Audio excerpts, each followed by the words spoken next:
Isang maulang umaga po sa ating lahat. Salamat sa Panginoon at tayo kanyang iningatan. Makarating tayo ng safe sa lugar na ito upang sambahin siya ng magkakasama at mag-aral ng kanyang salita. Buksan mo natin ating Biblia sa aklat ng Zacarias sa Lumang Tipan. Zacarias chapter 1, unang kabanata ng Zacariah, talata 1 hanggang 6. Nung mga una nakita natin sa panimulang aral natin nung nakarang linggo, kung nandito kayo, na nabigyan natin ng diin na ang mga tao sa ang bayan ng Diyos, particularly ang mga Huda, Israel, ay nakabalik nga sa lupaing pangako mula sa pagkaalipin, ngunit sila ay may tinatawag na unreformed nature. Ibig sabihin, nakabalik sila sa lupaing pangako, pero hindi nagbago yung kanilang mga puso. Sila pa rin ay tila nasa exile, kahit sila ay nakabalik na mula sa pagkaalipin. At dahil dito sa panimulang kabanata na ating inaaral, sa mensahe ni Zechariah, bago dun tumuko sa mga pangitain, di ba? May mga visions diyan mula verse 7, chapter 1 na ating mabasa, na hinimok niya ang bayan ni Yahweh, na bayan ng tipan ng Diyos, na kailangan meron silang seryosong panunumbalik sa Kanya, taos-pusong panunumbalik sa Kanya. So ating basahin ngayon ang Zacarias, Kabanata 1, talata 1 hanggang 6. Magiging focus natin ay verses 2 hanggang 3.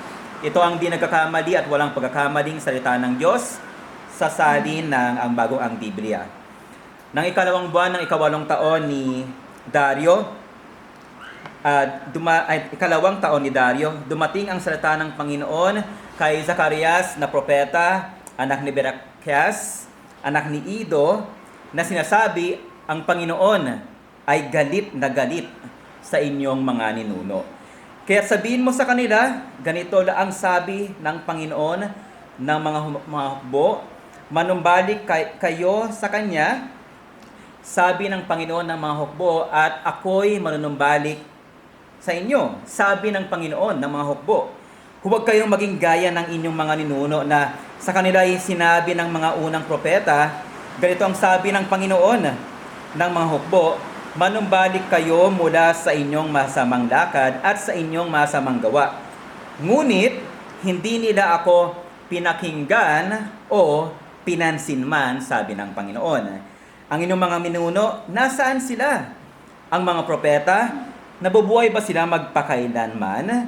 At verse 6, ngunit ang aking mga salita at mga tuntunin na aking iniutos sa aking mga lingkod na mga propeta, hindi ba inabutan ng mga ito ang inyong mga ninuno? Kaya't sila'y nagsisi at nagsabi kung paanong ang inisip na gawin sa amin ng Panginoon ng mga hukbo, ayon sa aming mga lakad ay ayon sa aming mga gawa, gayon ang ginawa niya sa amin. Ang damo ang natutuyo at ang bulaklak ay nalanta, ngunit ang salita ng Diyos ay manatili magpakailanman. Manalangin tayo. O aming Ama, sa patuloy na pag-aaral namin sa aklat ni Zacarias, patuloy na kaming bigyan ng karunungan dito. May mga katotohanan na maaring bago sa amin as we dig deeper sa Old Testament, particularly sa Lumang Tipan. Kaya hiniling namin na bigyan nyo kami ng kababaang loob dahil hindi ito madaling pag-aaral, at hiniling din namin na maging matapat din ang inyong lingkod sa pangaral nito. At nawa ito din ay bilang pangako ng inyong salita na mayroong tunay na hamon sa aming mga buhay, sa aming paglakad, na ngayon ay nasa panahon na ng bagong tipan. Pangunahan nyo kami, O Diyos, at naway mangusap ka sa mga, di lang sa aming mga mananampalataya, kundi sa mga tao dito sa panambahan na maaring hindi pa nakakilala sa aming Panginoong Jesucristo. Sila'y hamunin nyo ng inyong salita upang nang sa gayon sila din ay makatagpo ng kaligtasan sa araw na ito. Pinupuri namin ang iyong ngalan, ito ang aming dalangin. Amen. Dahil po si Zacarias na ating natutunan last time, di ba? Siya ay isang propeta at pari. So isa sa kanyang tungkulin, gaya din po ni Haggai, di ba? Tatlo yung Old Testament post-exilic prophet, sila Haggai, Zacarias at Malakay, ay inihanda nila ang mga tao ng Diyos during that time para sa pagtatayo ng templo. Kasi hindi maaring may tayo ang templo at ang mga Hudyo na bumalik from the exile or mula doon sa pagkalipin ay malayo pa rin sa Diyos. So itong ministry ni Zechariah at ni Haggai, kinakailangan na ihanda nila ang Israel, ang bayan ng Diyos, bago itayo ang templo na sila ay tunay na nanunumbalik sa Diyos. Hindi lang sila nakabalik dapat sa lupaing pangako, kundi mga puso nila mismo ay nakabalik sa kay Yahweh, ang Diyos ng kanilang tipan. At ang task niya dito ay i-prepare sila for proper worship. At ito'y nangangailangan ng kanilang panunumbalik. Sabi nga ng isang scholar na ating nabanggit din last time sa Tyndale Old Testament Commentary, dito sa panawagan ni Zacarias ng pagsisisi or sa Tagalog, sa iba siguro sa Biblia, sa inyong salin, panunumbalik, behind this ay yung idea ng tipan ng Diyos. So bilang bayan ng Diyos ang Israel, napakahalaga ng idea ng tipan or covenant na ang nag-govern, na mamahala sa karihaan ng Israel ay ang tipan ng Diyos sa kanila. Gaya ng pamahala ng tipan ng Diyos sa bagong tipan na ating bibigyan ng diin mamaya. So ito yung burden ng sermon at ng pag-aaral natin ngayong ngayong umagang ito, na kailangang manumbalik ng bayan ng Israel sa kay Yahweh mismo. So ang title ng ating pag-aaral is Wrath and Repentance, o puot at pagsisisi. At ito yung mensahe na aking ide-develop as we go on with this sermon this morning. Ang puot ng Diyos ng tipan laban sa mga makasalanan ay naghihimok sa tunay na pagsisisi ng kanyang mga tao. The wrath of God against sinners. Yung kung nandito kayo kanina, nasabi ni Pastor Joey, hindi lang against sin ang puot ng Diyos. Ito'y laban sa makasalanan. Dapat ito'y maghimok, mag-udyok sa atin tungo sa tunay na pagsisisi. So yung usapin po tungkol sa puot at pagsisisi ay sa Biblia ay hindi natin maaring hiwalay sa idea ng tipan sa Old Testament. I-develop natin yan mamaya pa. So dalawang punto ang ating titignan ngayon. Una, ang pagpapahayag ng puot ng Diyos, nasa verse 2 yan. At ikalawa ay ang panawagan na manumbalik sa Diyos sa verse 3. Yung verse 4 and later on sa mga susunod na ating pag-aaral as we are doing our series dito sa Zechariah. So una, ang pagpapahayag ng puot ng Diyos. So gaya ng mga naunang propeta, si Zechariah po ay hindi siya nag-alinlangan na ipahayag na merong tunay na galit.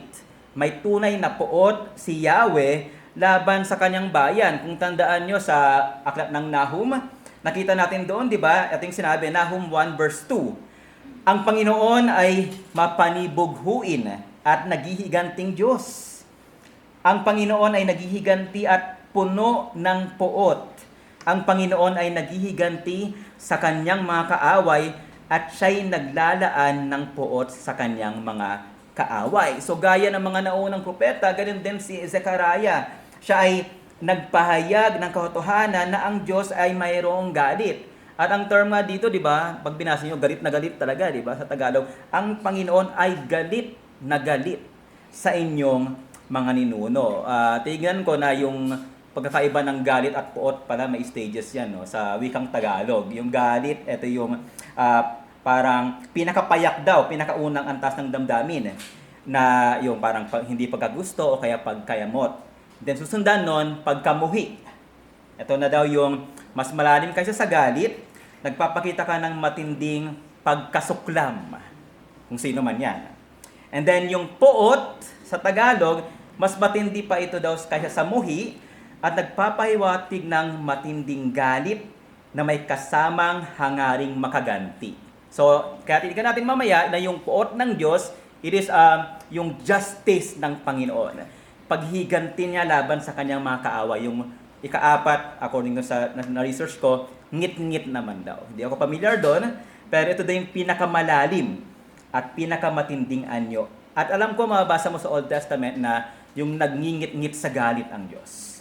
So tingnan nyo sa paggamit ng lingwahe sa Old Testament, matindi ang bayan ng Israel. Lahat ng antas ng galit ng Diyos ay naipamalas dahil sa kanilang katigasan ng ulo.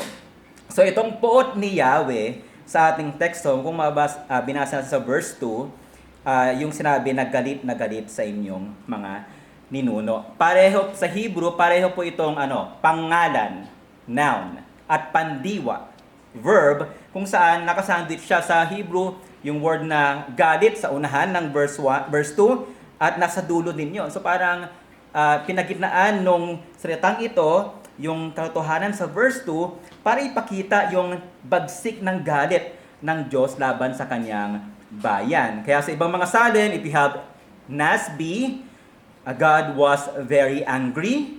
Sa iba naman, for example, King James, the Lord hath been sore displeased. So iba't ibang paraan in-express ito ng mga translation para ipakita na merong puot ang Diyos sa kanyang mga tao. Gusto ko yung salin ni John Calvin dito. Sabi niya, angry was Jehovah with anger against your fathers. Sa Tagalog, napopuot ang Diyos na may pagkapuot sa inyong mga ninuno. Para lang ipakita yung force, yung galit, matinding galit laban sa kanyang mga tao. So ang puot ng Diyos ay nagpapakita na hindi basta-basta yung ginawang offense ng bayan niya laban sa kanya. Kaya nga, doon natin makita yung grievousness ng punishment. At dumating doon sa pagtapon sa kanila sa exile, di ba? Sila ay sinakop ng mga Babylonia. Mula sa lupaing pangako, sila ay dinala doon sa lupain na hindi pinangako sa kanila ng Diyos. So mahalaga dito na sa tamang pagkakilala sa Diyos, hindi natin maihiwalay ang katotohanan ng kanyang matinding galit. Ito ang katotohanan hindi may tatanggi sa salita ng Diyos. Kung kilala mo ang Diyos, at sabihin mo na, ang Diyos ko hindi nagalit. He's just love, mabuti siya, at walang galit, hindi yata yan yung Diyos ng Biblia. Malinaw sa Biblia na ang Diyos natin ay merong pagkapuot. Sa 7-Eleven, mga awit 7-Eleven, Psalms chapter 7 verse 11, sabi doon, ang Diyos ay hukom na matuwid at isang Diyos na araw-araw ay may galit. So pinapakita dito yung pagkapuot niya, kaya nga sinabi ni St. Augustine noong 4th century, the anger of God is not a disturbing emotion of His mind. Hindi lang siya mapakali but a judgment by which punishment is inflicted upon sin and sinners. Kung may dadagdag natin. Na ito yung retributive justice ng Panginoon na siya'y nasa stance ng paghihiganti laban sa kanyang mga tao. And dito sa ating aspekto sa verse 2, kanino galit si Yahweh? Kanino siya galit? Sabi doon, sa inyong mga ninuno. Ang next question kasi natin dito, ano ba ginawa ng mga ninuno nila? Kung familiar tayo sa Old Testament, alam natin. Every time we read the Old Testament, papakamot ka actually ng ulo, di ba? Pinatawag sila ng Panginoon, umulit na naman. Pinatawag sila ng Panginoon at ulit-ulit nilang ginawa ang kanilang pagsuway sa tipan ng Diyos. At itong, actually sa Hebrew, fathers lang yun, literally, fathers. Pero dahil nga sa konteksto, ito tumutukoy doon sa kasalanan ng mga naunang henerasyon. Na pinapakita ni Zechariah, galit ang Panginoon sa naunang henerasyon sa inyo. Now again, tignan natin briefly sa Old Testament, bakit ganon na lang ang puot ng Diyos sa kanila. Bigyan tayo ng sample sa history. Yung huling hari ng Northern Kingdom at huling hari ng Southern Kingdom. Sino po yun? Sa Northern Kingdom si Hoseas. Sa Southern Kingdom si Sedekias. Napapansin natin, yung dalawang haring iyon ay ginamit, makita mo doon sa language doon, na ganun din yung salita na binanggit dito sa Zechariah 1:1-6. For example, 2 Kings chapter 17 verses 6 to 7. Ikalawang mga hari, Kabanata 17, talata 6 hanggang 7, and then mag-jump tayo sa 12. Basahin natin dito. Paghari po ito ni Hoseas ng Israel, Northern Kingdom. Nang ikasyam na taon ni Hoseas, sinakop ng hari ng Assyria ang Samaria. Dinala niya ang mga Israelita sa Assyria at inilagay sila sa Hala at sa Habor, sa ilog ng Gozan at sa mga lungsod ng mga Medo. Ito ay nangyari sapagkat ang bayang Israel ay nagkasala laban sa Panginoon nilang Diyos na siyang naglabas sa kanila mula sa lupain ng Ehipto. And then pagdating sa verse 12, sabi dito, sila ay naglingkod sa mga Diyos-Diyosan na tungkol dito ay sinabi ng Panginoon, huwag niyong gawin ang mga bagay na ito. Verse 13, gayon may binalaan ng Panginoon ang Israel at Juda sa pamamagitan ng mga propeta. Di ba dito sa Zechariah may mga propeta din, di ba, na sinugo ang Panginoon?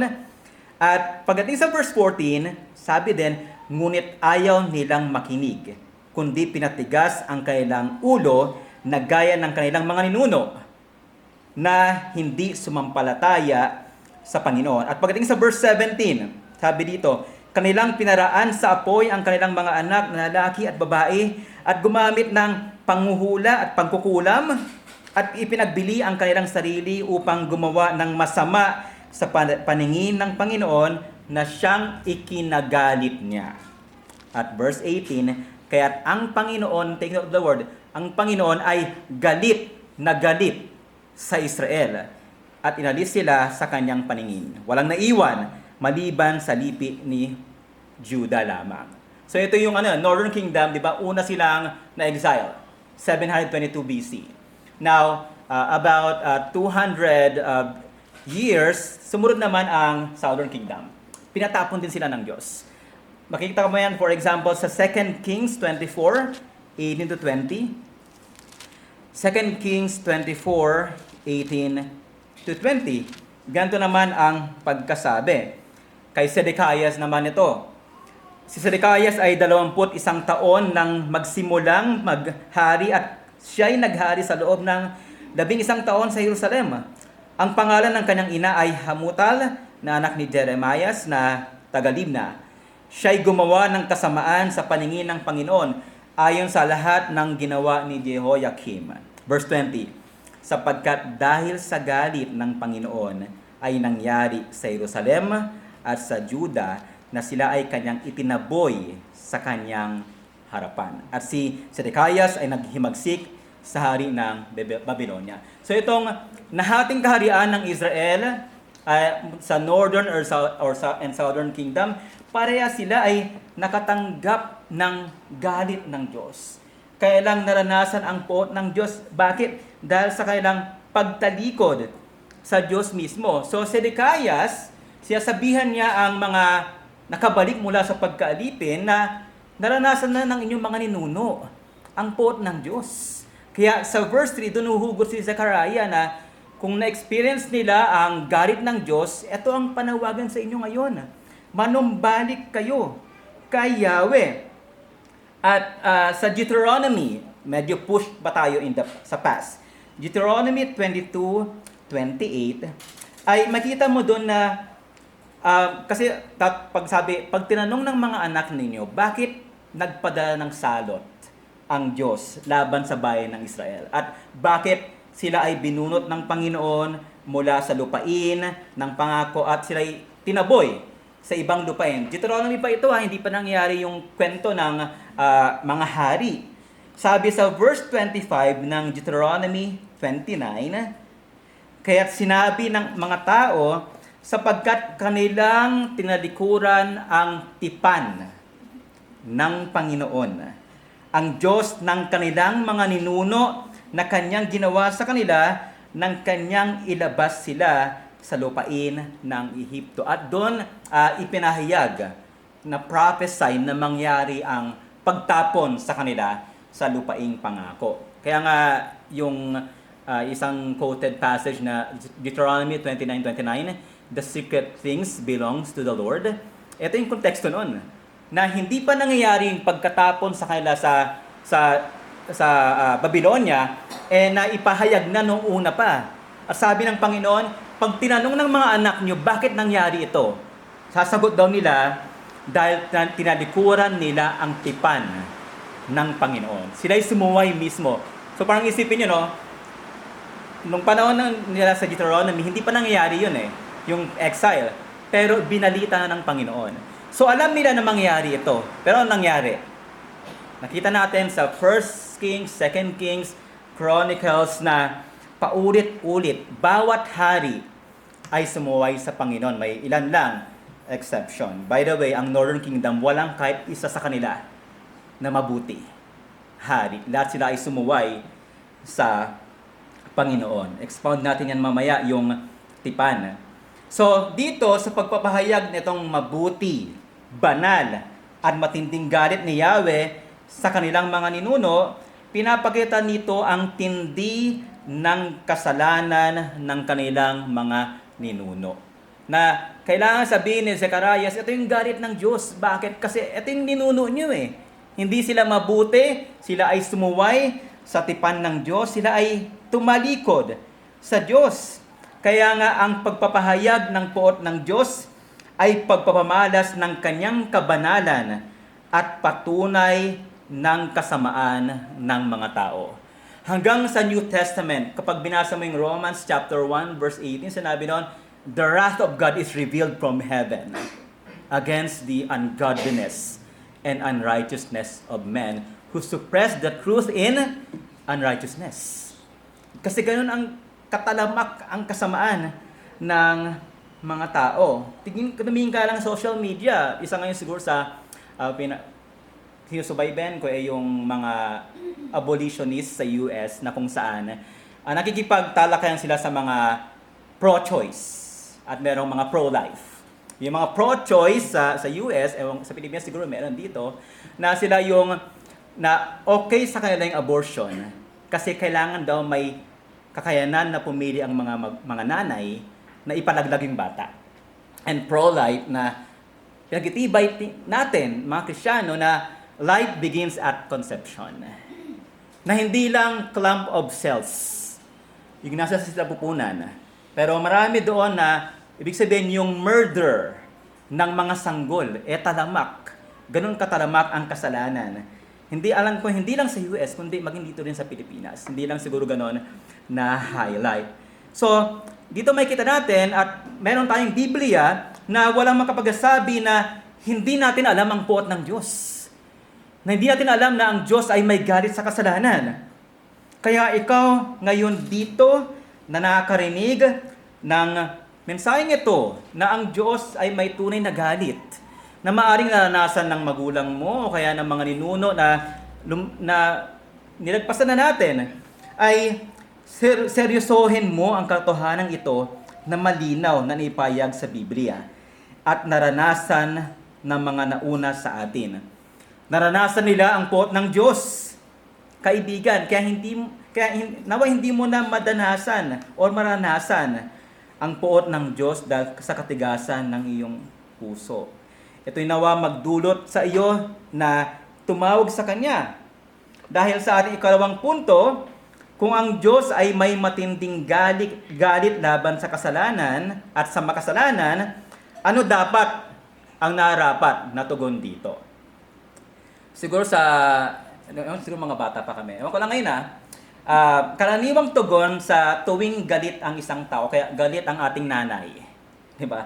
Galit na si nanay, magtago na kayong lahat. Di ba? Kaya si tatay, yung iba ganon ang tugon. Pag galit ang isang tao, lalayuan nila. Pero may ilan na pag galit ang isang tao, nagiging maayos agad. Di ba? O, pag dumating si nanay, ang gusto ng medyo bad mood. Yung mga anak, siyempre mag-aayos na, mag-release bigla, maghugas bigla ng pinggan. Kasi kailangan nilang ayusin, di ba, yung kanilang lakad. Now, dito sa ating teksto sa Zacarias, I find it amazing na nung sinabi na ang Panginoong Diyos ay galit na galit sa inyo, hindi nun natigil si Zacarias na tawagin ang bayan ng Diyos na manumbalik sa Kanya.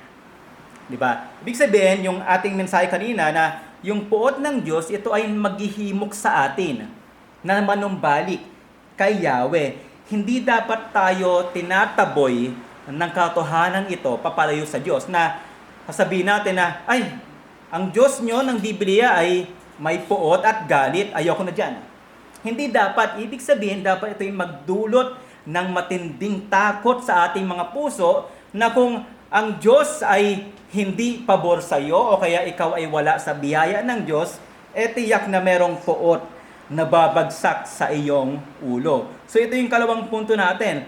Ang panawagan na manumbalik sa Diyos sa verse 3. Again, sinabi dito sa Zechariah 1 verse 3, kaya't sabihin mo sa kanila, ganito ang sabi ng Panginoon ng mga hukbo, manumbalik kayo sa akin, sabi ng Panginoon ng mga hukbo. Lagay ng ating pinunto nung nakaraang linggo, merong pag-uulit-ulit ng kataga or title ng Panginoon sa English na meron kayo dyan, The Lord of Hosts. Ilang beses binanggit sa verse 3? 3 beses. So, may pag-uulit para ipakita sa gaya ng nalaman natin last time, dito yung authority at yung obligation of demand at yung validity and value of the promise according kay Matthew Henry na sa pananumbalik nila, tiyak na mananumbalik ang Panginoon.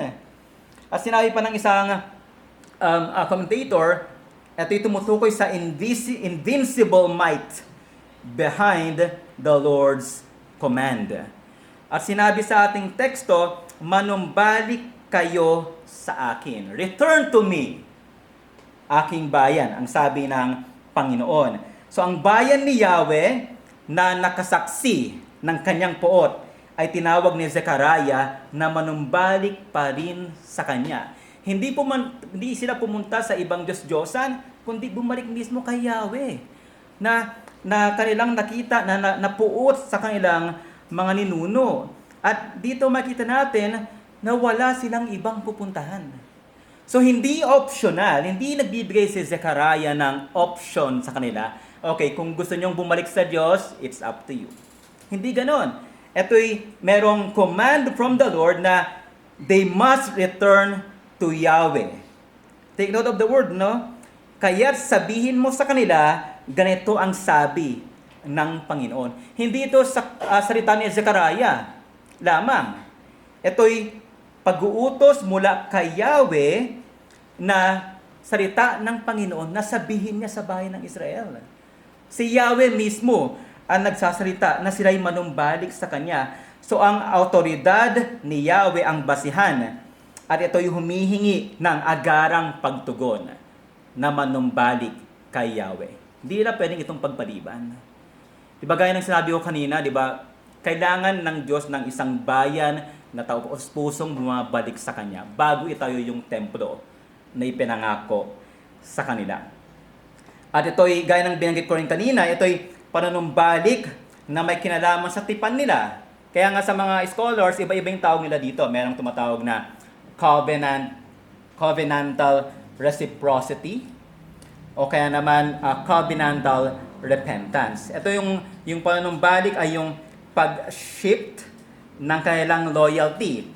Papalayo sa kanilang kasalanan tungo sa kay Yahweh mismo. Kailangan ma-reorient ang kanilang isipan pabalik kay Yahweh at sa demand ng tipan na mayroon sila sa Diyos. And actually, yung word na ginamit dito sa Hebrew, sa Hebrew, sub, kasi yung word na manumbalik Na sabi ng isang scholar na ito daw ay nagsasum up both the covenant obligation of the people to commit themselves anew to their holy calling and the covenant blessings which the Lord promises to bestow on them. Na yung panunumbalik ng Diyos ay nakahinge doon sa panunumbalik nila.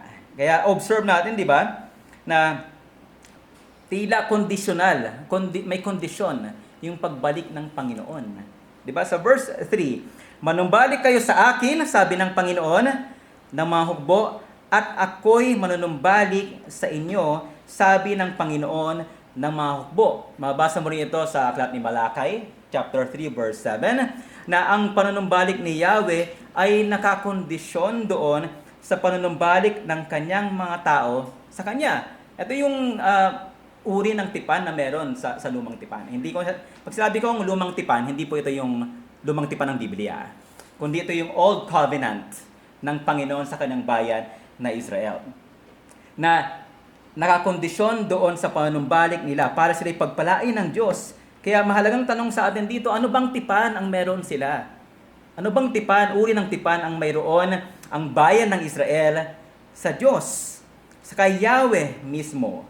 Sabi ni Andrew Hill, again yung kinote ko kanina, na yung panawagan ni Zechariah to repent, na sila'y magsisi, ay concern doon sa tamang relasyon nila sa Diyos at pag-renew ng tipan na na-establish saan? Sa Israel, sa Mount Sinai. So kung babalik tayo dun sa Exodus chapter 20, actually chapter 19 hanggang sa 24, makikita nating malinaw doon yung pagbibigay ng utos ng Diyos at pagbibigay ng tipan ng Diyos. Tingnan natin yung isa. Sa Exodus 24, 7 to 8. Exodus chapter 24, 7 to 8. Dito pinagtibay yung tipan pagkatapos na ibigay yung 10 utos ng Diyos. Dito natin makita anong uri ng tipan mayroon sila sa Diyos. Exodus chapter 24, verse 7.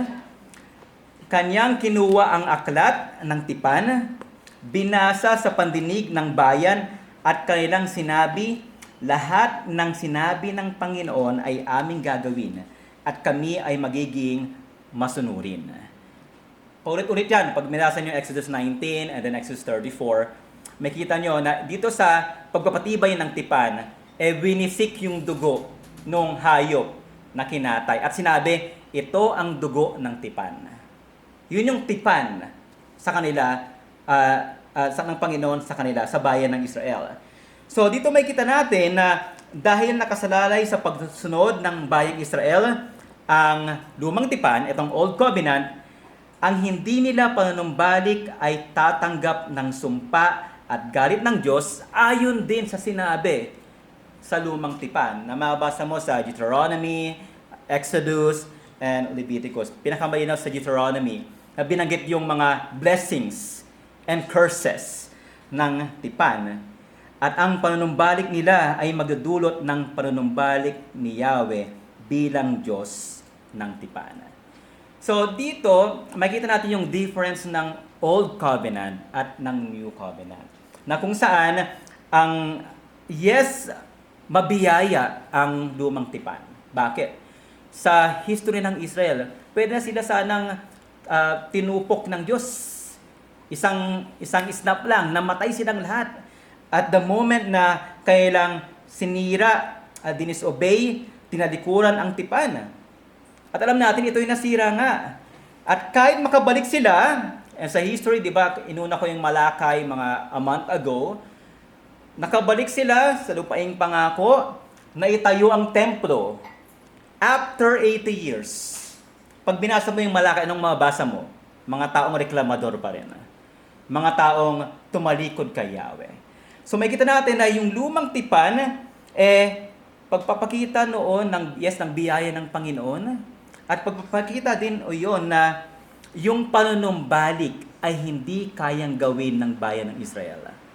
They cannot do it sa kanilang mga sarili.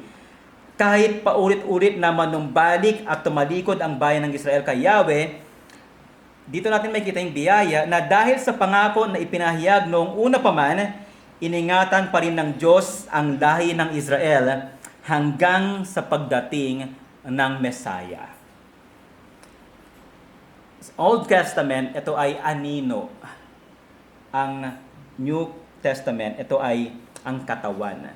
So lahat sa Old Testament ay nagpo-point doon sa paparating na Messiah. Kaya dito natin na makikita yung kaluwalhatian ng bagong tipan. Ang tipan ng Panginoon sa kanyang mga tao sa lumang tipan, hindi ito nagpapangako ng buhay na walang hanggan. Yes, mababiyaya ito, but when you read the Old Testament, it promises life in Canaan.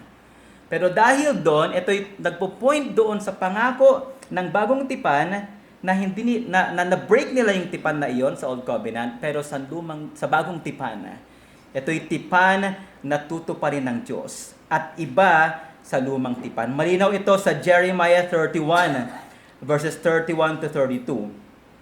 Dito natin makita yung kaluwalhatian ng bagong tipan. Sabi dito, narito ang mga araw ay dumarating, sabi ng Panginoon, na ako'y gagawa ng panibagong tipan sa sambahayan ng Israel at sa sambahayan ng Huda. 32, hindi katulad ng tipan na ginawa ko sa kanilang mga ninuno. So, it's not like the Old Covenant. Bakit?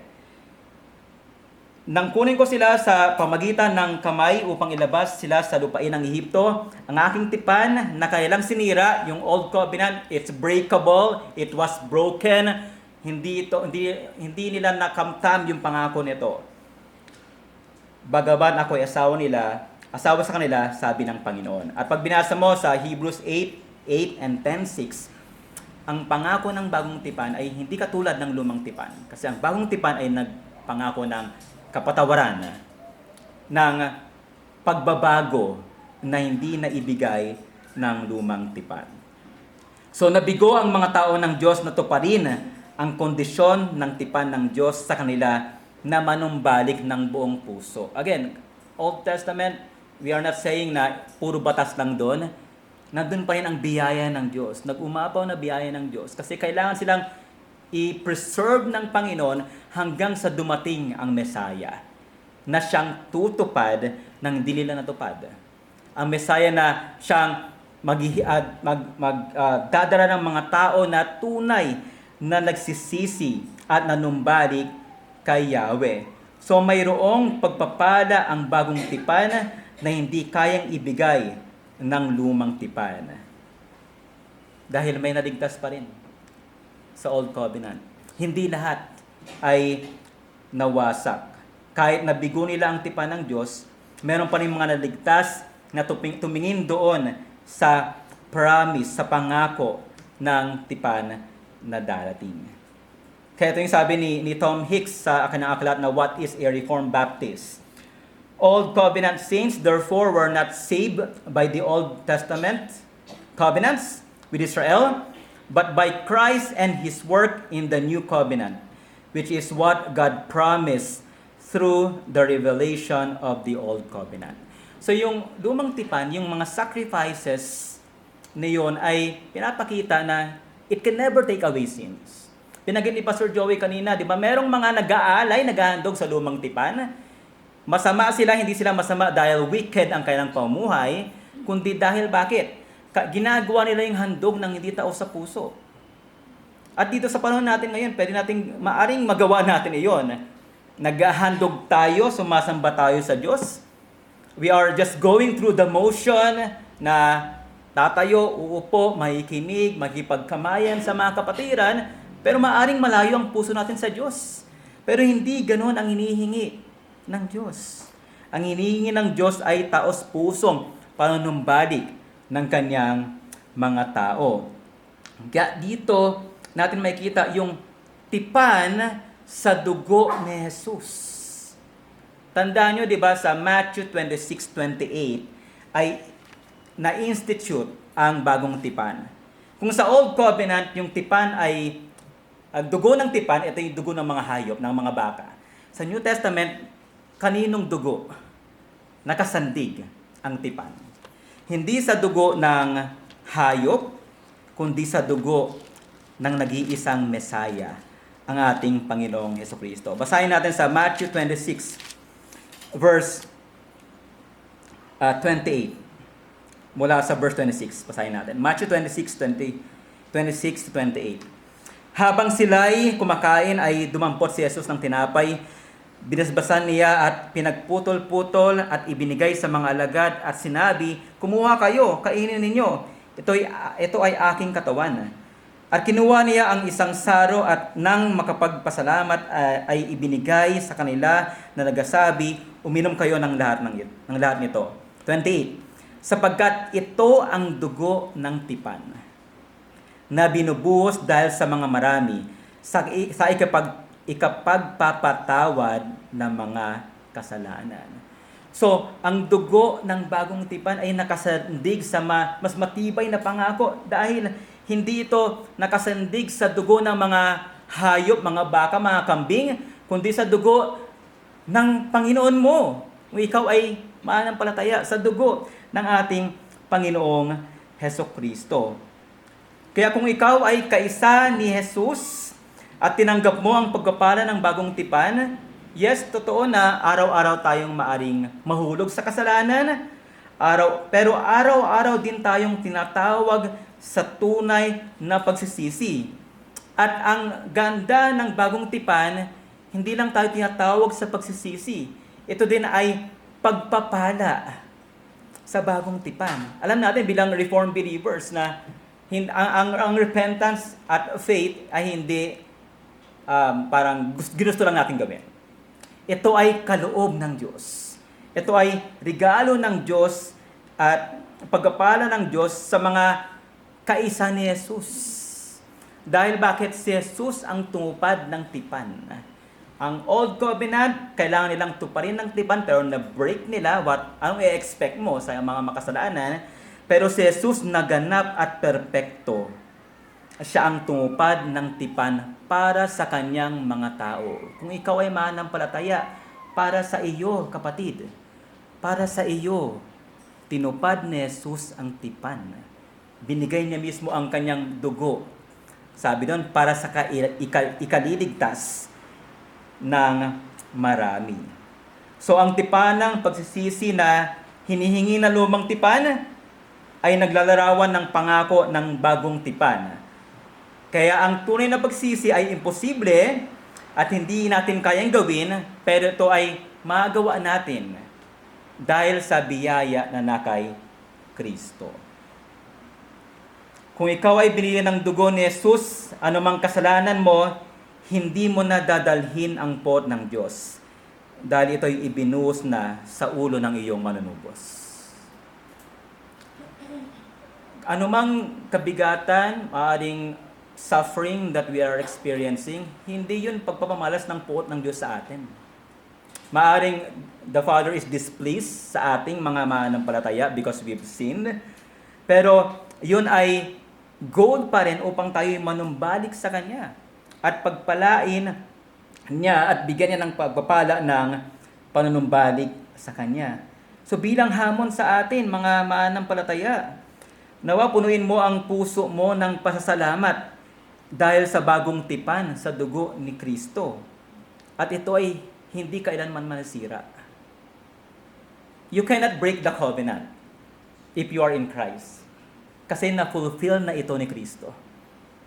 Again, di ba sabi si Jeremiah 31, it's not like the old covenant. So punuin mo ang puso mo ng thankfulness. Dahil hindi nakasandig sa pagsunod mo ang katuparan ng bagong tipan. At ikalawang hamon dito, lumago ka sa relasyon mo sa Diyos sa pagbubulay-bulay ng tipan sa dugo ni Jesus.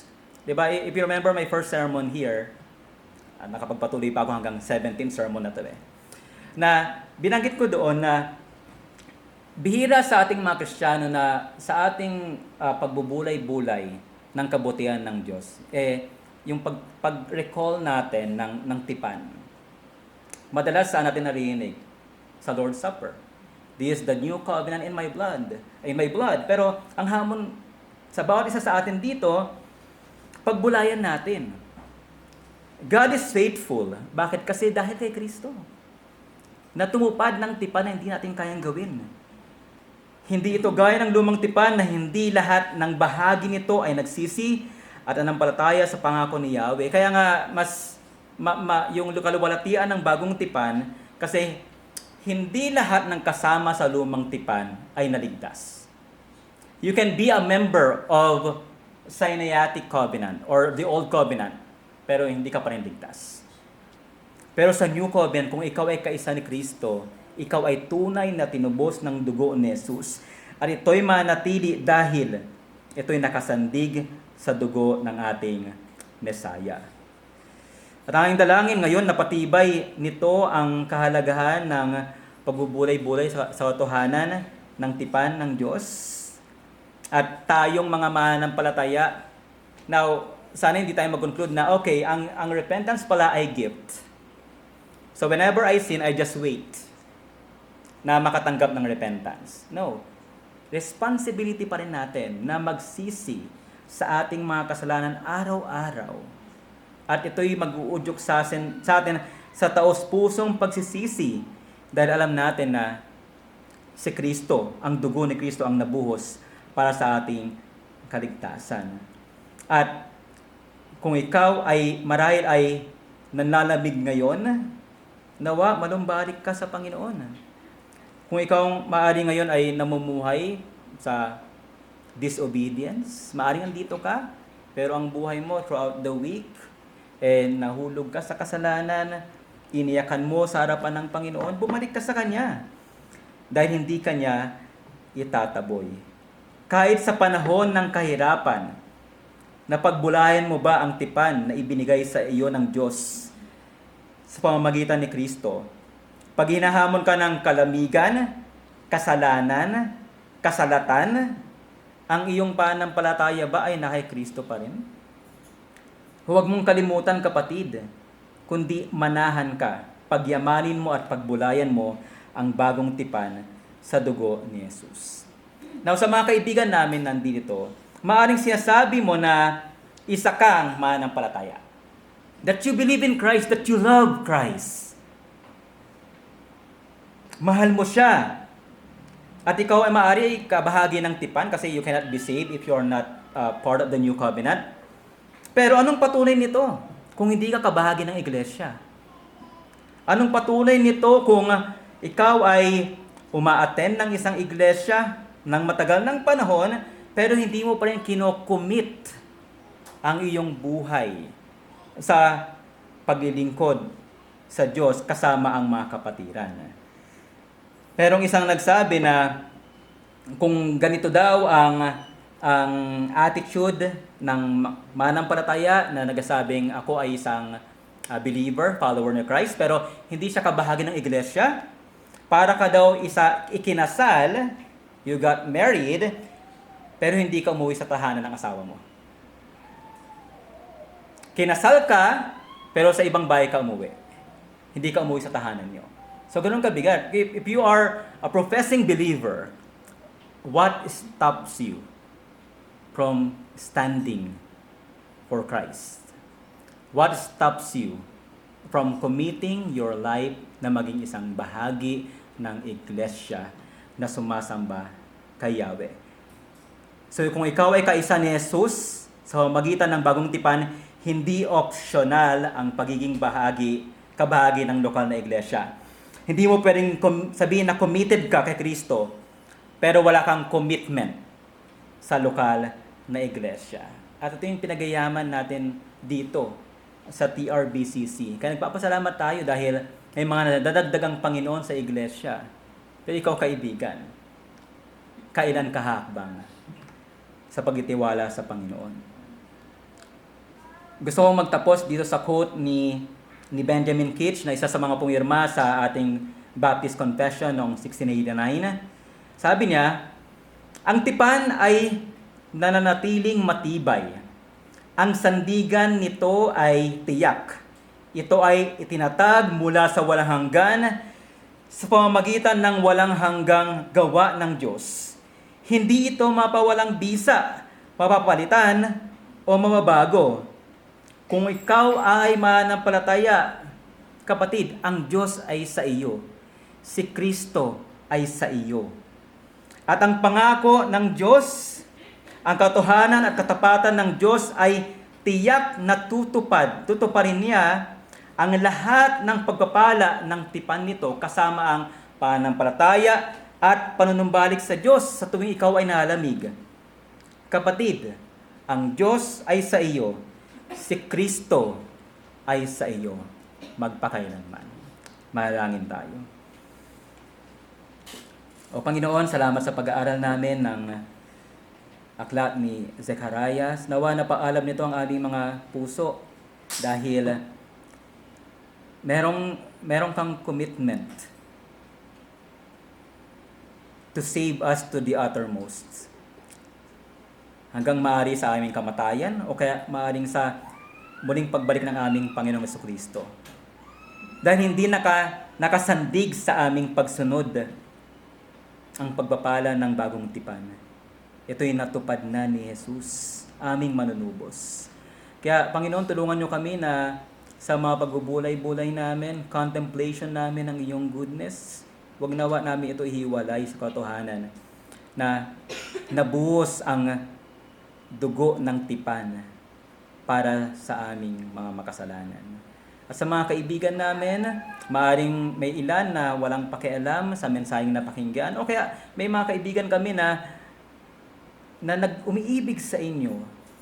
Sila'y mananampalataya, pero hindi pa sila makapag-decide kung sila ba'y magiging kabahagi ng iglesia. Panginoon, pakita mo sa kanila ang kahalagahan nito. Now, we cannot be a committed follower of Christ if we are not a committed member of a local church. Nawahamon din ito sa mga anak namin siguro o mga kaibigan na ang kanilang pagiging bahagi ng tipan ay hindi dahil sa anak sila ng mananampalataya. They need to believe in Christ personally that they may be saved. O Lord, naway pagyamanin niyo ito sa aming mga puso at sa mga pagpapatuloy pa ng aming pag-aaral sa Zacarias, mas makita namin ng malinaw ang katotohanan nito. Purihin ka nawa, Ama, sa ngalan ni Jesus. Amen.